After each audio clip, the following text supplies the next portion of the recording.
Amigos, no próximo dia 17 de setembro de 2025, o Papa Leão XIV vai canonizar dois jovens beatos, Pier Giorgio Frassati e Carlo Acutis. Nós queremos conhecer um pouco mais sobre a vida de Pier Giorgio Frassati. Quem foi esse rapaz que morreu aos 24 anos e é santo? Ele nasceu em Turim, na Itália, em 1901, filho de Alfredo, que era agnóstico, fundador do jornal La Stampa, que é um jornal muito famoso na Itália, que depois foi tomado por Mussolini.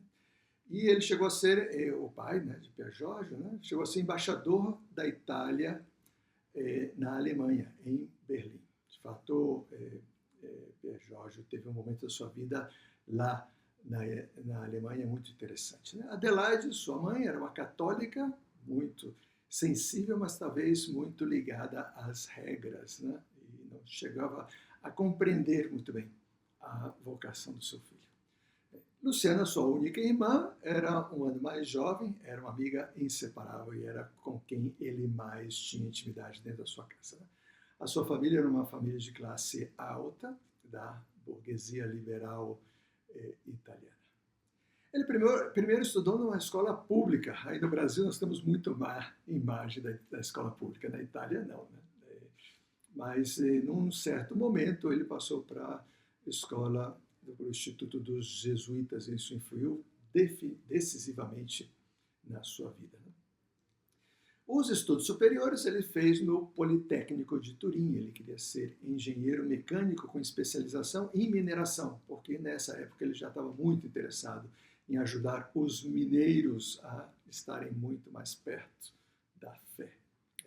Ele era um grande amante da cultura, assistia óperas, visitava os museus, admirava a pintura, a música, a literatura, leu muito, e por conta própria, não porque estava obrigado pelo colégio. Dante Alighieri, Shakespeare, Virgílio, Foscolo, Alessandro Manzoni,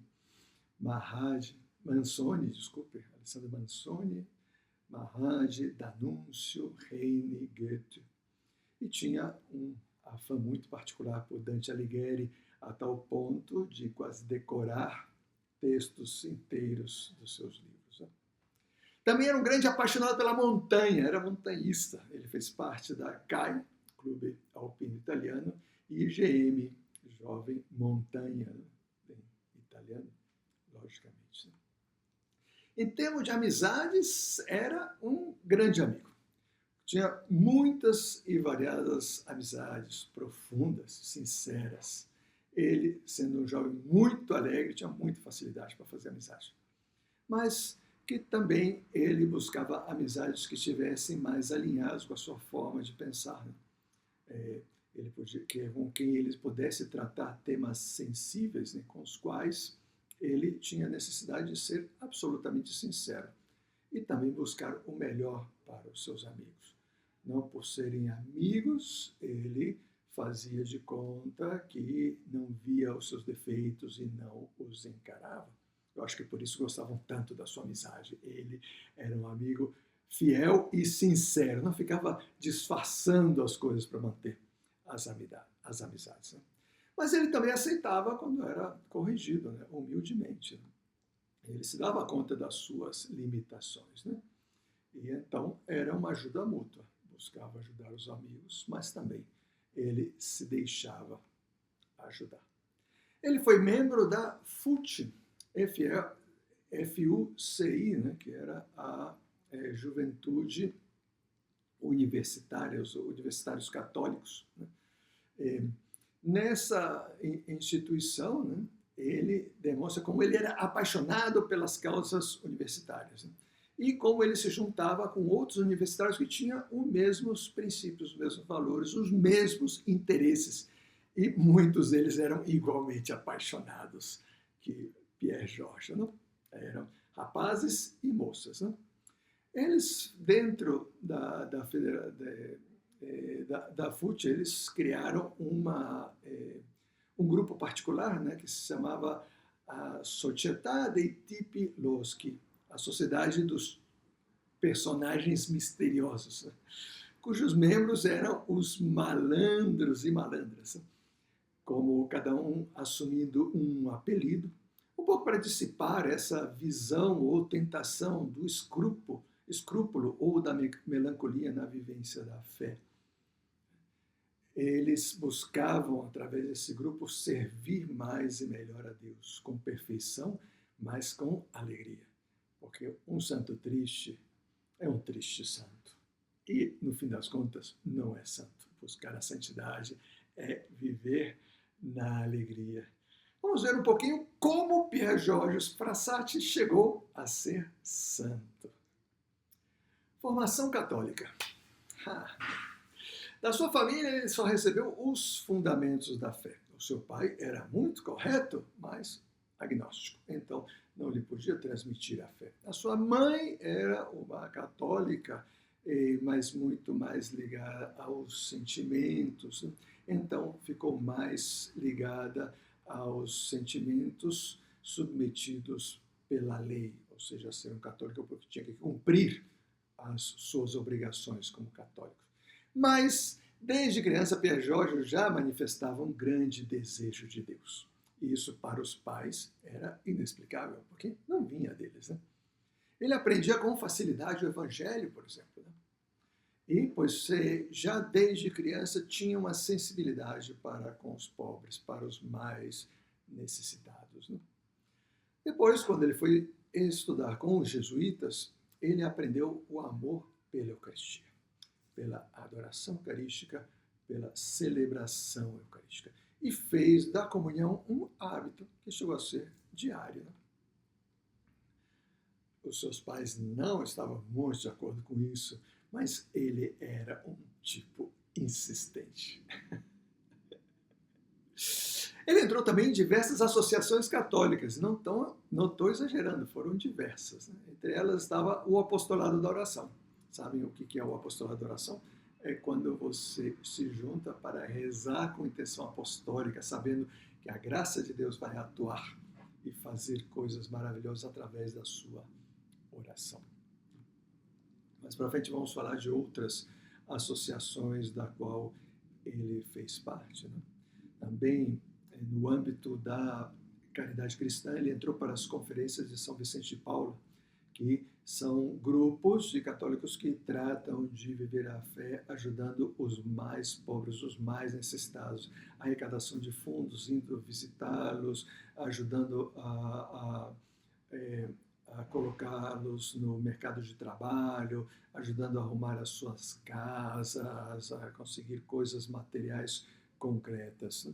E conversar, estar próximo deles, acolhê-los, abraçá-los. Isso é o estilo, o espírito das conferências São Vicente de Paulo. E ele também se inscreveu nessa associação. Ele se aproximou de numerosos sacerdotes e religiosos e religiosas, primeiro a nível dos sacramentos, mas também a nível de oração e apostolado.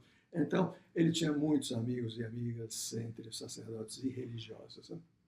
Na universidade, ele entra, então, para a FUT, né? Federação Universitária Católica Italiana. E também na GC, né? Juventude Católica. Duas associações onde os universitários, eles tratavam de viver a sua fé católica no seu ambiente universitário, né? E também discutir sobre temas e ver como podiam influir. Essa era uma época muito interessante, muito difícil para a Igreja Católica, porque era quando o fascismo estava crescendo na Itália e Mussolini tomou o poder, estava prestes a jogar a Itália num parafuso, numa espiral de violência até a guerra e a destruição, que foi o que aconteceu muitos anos depois, né?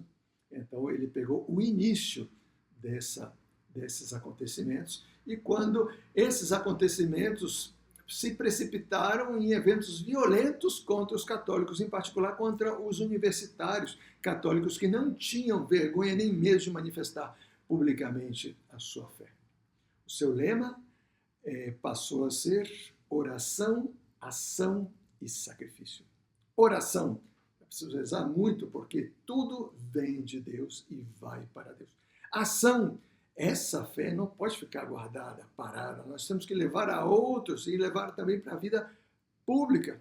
E sacrifício, porque tudo isso pois vai levar ao sacrifício. Né? Cristo foi o primeiro a se sacrificar por nós, né? E quem trata de viver a fé ao estilo de Cristo também vai ser sacrificado de alguma maneira. E para levar a fé aos demais é preciso fazer sacrifício. Né? É preciso dormir pouco, muitas vezes, comer mal, para poder sair ao encontro dos mais necessitados, etc. A sua fé se aprofunda cada vez mais. Lembremos que ele morreu aos 24 anos, então ele teve pouco tempo, entre aspas, para desenvolver isso, mas então Deus atuou de forma muito profunda no seu coração. A Eucaristia cotidiana, a oração, a confissão frequente, a palavra de Deus, né? Que é muito interessante, que nessa época era difícil conseguir. Né? Hoje em dia, qualquer um, em qualquer livraria, por internet, compra uma Bíblia. Naquele tempo, não era comum os católicos lerem a Bíblia. Ele teve que correr muito atrás para conseguir livros, e às vezes os conseguia por partes. Né? A ficção, a sua prioridade, o seu maior gosto era pelas cartas de São Paulo, no qual ele pôde se aprofundar bastante. Então, essa foi um pouco da sua formação, de como ele foi formando esse espírito de santidade. Mas santidade não é só uma formação formal. Existem outros elementos que levam uma pessoa a ser santa. Então, como será que isso aconteceu na vida desse jovem Pierre Georges? Né? Lembramos, né? Ele, por ser um jovem filho de um agnóstico, diretor de jornal político, depois embaixador em Berlim, que queria que o seu filho seguisse por essa carreira. Né? E ele foi por outro caminho, de vivência profunda da fé, seja a nível pessoal, seja a nível social, ajudando muita gente, seja a nível universitário, onde ele desenvolveu usou a sua liderança natural para atrair muitas pessoas a Cristo. Então, o que mais fez daquele jovem um santo? Vamos falar do apostolado de Pierre Georges, né? Ele, pois, sobretudo na universidade, mas antes disso, né, já no período pré-universitário, já tinha essa inclinação a fazer algo pela sua fé. Né? Em particular, vimos que era a vivência da Eucaristia, um amor pelo terço, né? Mas é sobretudo na universidade, né, que ele, pois, acelera esse processo. Né? Em 1920, com 19 anos, ele entra para o Partido Popular Italiano. Ele tinha o desejo de realizar uma sociedade mais justa e ele achava que as suas qualidades podiam servir para isso através da política. Então, ele se formando como um líder católico, ele poderia influir também a nível de leis, a nível de cultura no seu país. Não foi nada fácil, mas ele se lançou. Além do mais, ele teve pouco tempo depois para poder fazer algo dentro da política. Mas ele não se retirou. Uma vez que sentiu o chamado para isso, colocou todas as suas qualidades a serviço. Ele também busca promover e defender a fé, promovendo a sua vivência e defendendo-a publicamente quando era necessário. Então, na FUT, né, na Associação de Universitários Católicos Italianos, né, ele falava publicamente e incitava os jovens a terem uma vida de oração e dar testemunho público da sua fé. Em um congresso da FUT, né, depois houve uma manifestação pacífica da juventude em Roma, no qual marchavam pelas ruas cantando hinos católicos e com as bandeiras das diversas associações que faziam parte disso. Né? E ele teve que defender a bandeira da associação, porque foram atacados violentamente pelos jovens fascistas que vieram e pois quiseram arrancar a bandeira à força, e ele a defendeu junto com os outros, acabaram todos presos. E aí, na prisão, deram um grande testemunho de fé, cantando hinos, rezando o terço, esperando pacientemente o momento da sua liberação, perdoando aqueles que fizeram essas coisas. Ele também entrou na terceira ordem dominicana. Isso foi, por exemplo, de Santa Catarina de Sena e outros escritos, como o do Frei Savonarola, né, que também era dominicano, né, ambos grandes defensores da fé, Santa Catarina, doutora da igreja. Né? Então, ele querendo ser um leigo influente na sociedade, Santa Catarina era leiga influente na sociedade, ele pensou, eu devo ser um membro da terceira ordem dominicana. O que é a terceira ordem? Né? Os dominicanos são uma ordem, uma congregação religiosa, né? Fundadas por Santo Domingos. Mas Santo Domingos também aceitava leigos que faziam parte de uma certa maneira. Né? Então era a terceira ordem. Né? Estavam os homens, as mulheres, né, consagrados a Deus, e depois os homens e mulheres que eram leigos, que estando na sociedade viviam segundo o espírito de Santo Domingos. Né? Então, ele quis ser membro da terceira ordem dominicana para que essa espiritualidade dominicana lhe ajudasse ainda mais a influir na sociedade. Né? Ele se declarou abertamente contra as ideias fascistas, antes mesmo da subida de Mussolini ao poder. Né? Temos que lembrar que naquela época tinha muita confusão na sociedade. Né? Então, tinha muitas pessoas que achavam que isso era bom. Né? Mas ele, como um bom católico e também uma pessoa que escutava os bispos e os padres, né, ele compreendeu que a igreja já tinha se posicionado, mostrando que isso tirava a liberdade das pessoas e que ele não podia se juntar, um católico não podia ser, ao mesmo tempo, fascista e católico. E então ele optou por essa demonstração pública, incluso sabendo que ia ser perseguido por causa disso. Né?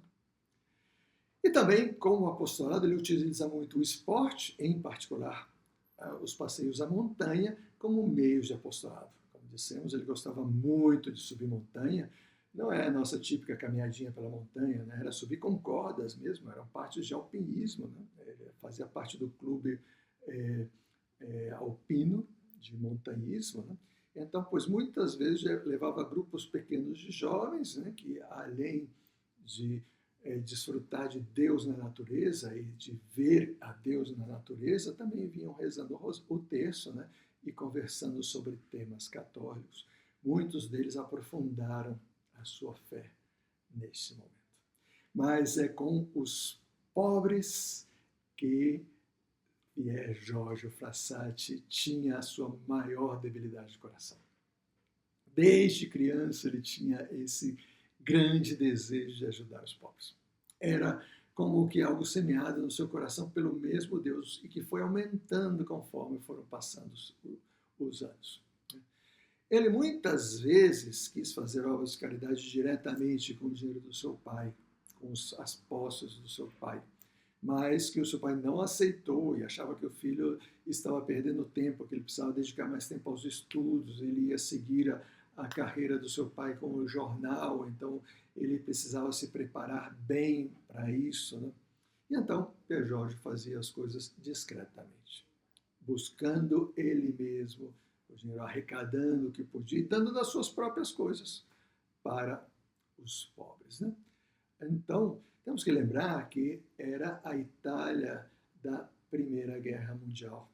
Então, estava afundada na pobreza. Tinha muita pobreza. Além do mais, a Revolução Industrial gerou muitas desigualdades. Né? Havia bem poucos direitos e muitas vezes os trabalhadores eram explorados e descartados, sofriam acidentes de trabalho. Né? Então, Pier Giorgio tinha uma sensibilidade muito especial para essas pessoas. Né?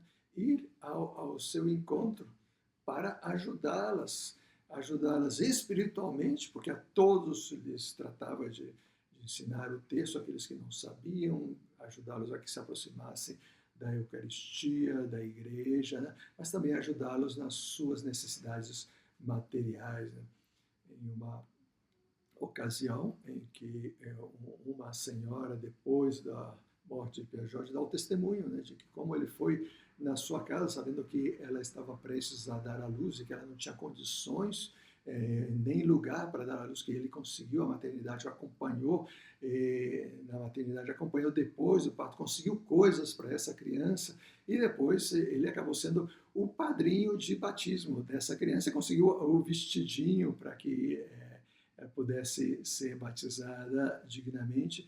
E o marido dessa senhora que estava preso e que tinha uma afecção, um vício pela bebida muito grande, ele conseguiu ajudá-lo a recuperar a dignidade e conseguir um trabalho depois de ter saído da prisão. Coisa muito difícil, né, para aqueles que estiveram presos. Né? Isso só para dizer um dos tantos testemunhos. Né? Outra grande debilidade, por assim dizer, do seu coração era o Cotolengo. Cotolengo é uma obra de caridade fundada pelo padre Cotolengo, né? E que se dedica aos mais descartados da sociedade, pessoas que, pela sua doença, ou doenças contagiosas, ou deformantes, ou problemas mentais gravíssimos, não têm a menor condição de sobreviver por conta própria e não são cuidados pela própria família. Então, essa instituição os acolhe e sabe que vai ficar com eles o resto da vida, ajudando-os, nutrindo-os, e que eles não vão poder valer por si mesmos. Pois é, Pier Giorgio, ele era especialmente afeto a ir no Cotolengo, a passar o tempo aí, a acompanhar de leito em leito cada um dos que estavam aí, a abraçá-los e beijá-los, inclusive se tinham doenças que cheiravam mal, né? Chagas que cheiravam mal, pessoas que tinham deformações ou doenças contagiosas, ele não tinha nenhum medo de se aproximar e estar com elas e demonstrar esse amor que ardia no seu coração, que ele mesmo dizia, não é o meu coração, é o coração de Deus, é o coração de Cristo que quer se fazer presente com essas pessoas. A sua morte. 2 meses antes da formatura, ele adoeceu de uma poliomielite fulminante, que é uma doença contagiosa pelo contato com fezes ou secreções da boca de pessoas doentes. Né? Ela infecta a medula espinhal, causando paralisia e morte. Provavelmente ele contraiu essa doença no cuidado com os pobres. Né? A sua família não se deu conta da gravidade da doença, porque ele era tão caridoso que ele não reclamava das dores. E em pouquíssimo tempo ele faleceu, no dia 4 de julho de 1925, aos 24 anos. O seu sepultamento foi espetacular, no sentido de que foi acompanhado por uma enorme multidão que começava a revelar a grandeza do seu testemunho de caridade cristã. Tantas pessoas que apareceram lá e que a família não sabia quem eram. Não? Todas as pessoas que foram ajudadas por ele ao longo da sua vida. Ele foi beatificado no dia 20 de maio de 1990 por São João Paulo II e será canonizado no próximo dia 7 de setembro pelo nosso querido Papa Leão XIV. Fiquemos com o testemunho de como ele chegou a ser santo, como ele alimentou essa vida de santidade, que eu acho que é o melhor que nós podemos tirar de tudo isso, além de pedir a sua intercessão. Né? Pier Giorgio desenvolveu um grande amor pela Eucaristia. Né? Lembremos que quando ele foi estudar com os jesuítas semearam esse amor no seu coração, né? Mas como a sua mãe não queria que o filho recebesse a comunhão diária, com medo de que ele acabasse caindo numa rotina, né? 4 dias depois ele volta com a permissão, né? Fala para o padre Lombardi, né? Que conseguiu, e com uma grande alegria ele dizia isso para o padre. Né? A partir daí, né, a Eucaristia passa a ser o centro da sua espiritualidade. A participação na Santa Missa, a comunhão fervorosa e a adoração eucarística. Quantas vezes ele se dedicava à adoração noturna, passava a noite inteira em adoração ao Santíssimo Sacramento, para pedir, interceder, para se santificar. Então, amor pela Eucaristia. Também ele buscou um apoio da sua fé participando de associações católicas. Ele sabia que ele não podia caminhar sozinho. E ele sabia que ele deveria também ajudar outros a caminhar. Então, as diversas associações católicas das quais ele se fez membro, né? A gente falou já, Conferência de São Vicente, o Apostolado da Oração, a Federação Universitária de Católicos, né? Italianos, né? A Ordem Terceira dos Dominicanos, só para citar algumas delas, né? Depois, ele também buscou muitas leituras católicas, leituras que alimentassem a sua fé, leitura da vida dos santos, leituras de santos, escritos de santos, por exemplo, as Confissões de Santo Agostinho, né? Os escritos de Santa Catarina de Sena, de Frei Savonarola, né? As encíclicas dos papas, né? A Suma Teológica de Santo Tomás de Aquino, só para citar algumas das suas leituras. Também a alimentação da sua alma com a palavra de Deus, leitura da Bíblia, sobretudo os textos do Novo Testamento. Ele gostava muito das cartas de São Paulo e, logicamente, dos evangelhos. Um amor a Nossa Senhora, um amor terno, filial, no qual ele confiava plenamente, rezava muito frequentemente o terço, dava muitos terços de presente a outras pessoas, convidava as pessoas a rezar o terço. Muitas vezes rezava publicamente o terço, ou nas saídas, ou nos encontros, ou nas subidas à montanha, né? Sempre convidava os seus amigos para rezar o terço, sem medo do que os outros iam pensar. E as convicções de fé. Estudando a sua fé, ele sabia aquilo que era irrenunciável, aquilo que ele não podia deixar de lado. Ainda que ele era muito fraco, como qualquer um de nós, ele tinha essa convicção da sua debilidade, mas ele confiava que Deus lhe ia ajudar a manter-se fiel nas suas convicções de fé, nas respostas de amor que ele tinha que dar a Deus. Ele sempre viu a vida moral como isso, né? Uma resposta de amor a Deus que nos convida a ser seu amigo.